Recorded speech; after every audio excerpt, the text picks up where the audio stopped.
3/4 есеп ординаталарым -4, -2,5, 0, 1 және 3-ке тең болатын болса, мынандай функцияның графигінде жататын нүктелер бар ма дейді. Егер бар болса, олардың координаталарын анықтаңдар делінген.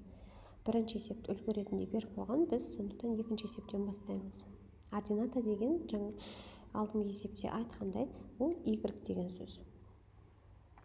y -2,5-ке тең болса, онда бізге x-ін анықтау керек. X егер табылатын болса, табатын боламыз. y тең -x квадрат плюс x плюс 2 деген осы жүйені шешетін боламыз. Сонда -x квадрат қосылған x қосылған 2 бұл тең y-ге, ал y ол -2,5-ға тең деп тұр. Сонда осы квадрат теңдеуді шешетін боламыз. Мына -2,5 мына бетке +2,5 болып өтеді. Осы тең 0-ге. -x квадрат қосылған x қосылған 4/5 болып кетеді бізде. Осы тең 0-ге.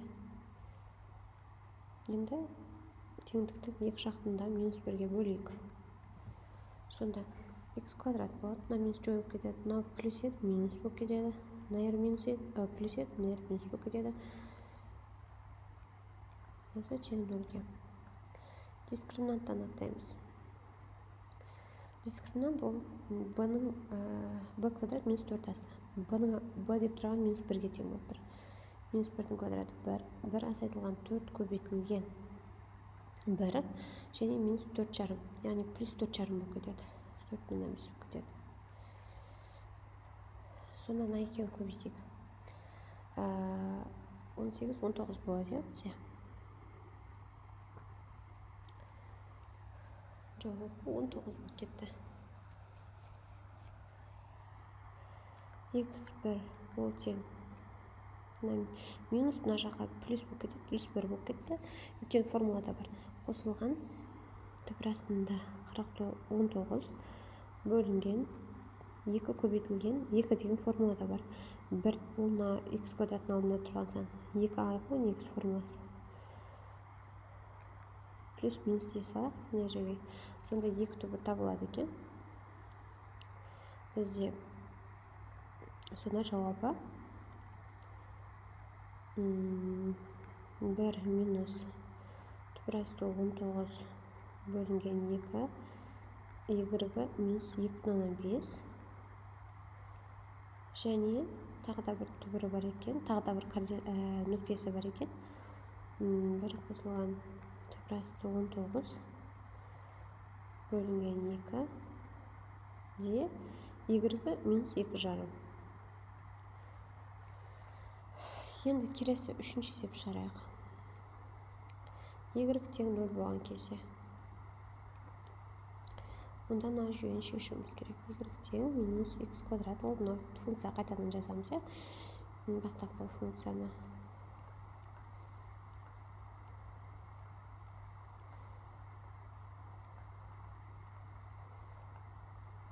Осы тең y-ге деп тұр. Ал y бізде нерден 0-ге тең деп тұр.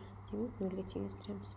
Минус 1-ге көбейтіп жібереміз. Екі жақ бөлігінде минустан құтыламыз. Сонда минус еді, x квадраттың алды, мынақта плюс болып кетеді. X-ның алды минус, 2-ның алды минус болып кетеді. Қарама қарсының бағы көшеде. Сонда V теоремасын қолданып, біз x1 мен x2-ні таба саламыз. Енді 1 мен 2-ні көбейтсеміз, 2 шығады, бірақ мынаған -2 керек, ал қосқан кезде 1 шығу керек. Демек, мына кішкентай санға минус қоямын. Әйтпесе үлкен санның таңбасын қойып кетеді ғой. 2-ге қоятын болсам, 2-ге қосқан кезде -1 болады, ал бізге мына жердегі таңба қарама қарсы болу керек. Яғни қосындысы 1 болу керек, көбейтіндісі -2 болу керек. Жауабы бұл жақта да 2 түбір бар екен. 2 нүкте бар екен. -1-де 0 деген бірінші x жазылады. Екінші x ол 2. Y-гіміз екінші жазылады. 0 деген. осындай 2 жауап бар. Енді 4-ші есеп мынаға жазайын. Y тең 1 болғанда минус x квадрат плюс x плюс 2 осы тең y-ге. Енді өз жерден x орнына 4 сияқты қалыпты y. Мына y орнына бізге 1-ді қой деп тұр.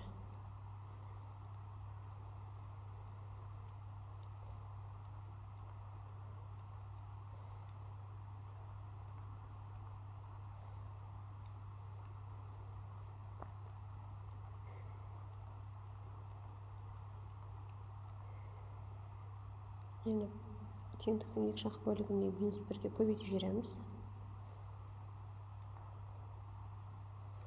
Дискриминантты табамыз. Минус 1-дің, мына минус 1 ғой, осының квадратының 1, 4 көбейтілген минус 1, плюс қылып жүреді. Сонда жауабы 5. X-іміз бірінші, екінші түбірлер деп жазасақ. Минус б дейді формулада. Минус б, яғни ерде минус 1 отыр, формуладағы минус 1 плюс 1 болып кетеді. Плюс минус түбір астында 5 бөлінген 2. Сонда жауабы 2 түбір бар екен. Бір азайтылған түбір асты 5 бөлінген 2 де 1 және 1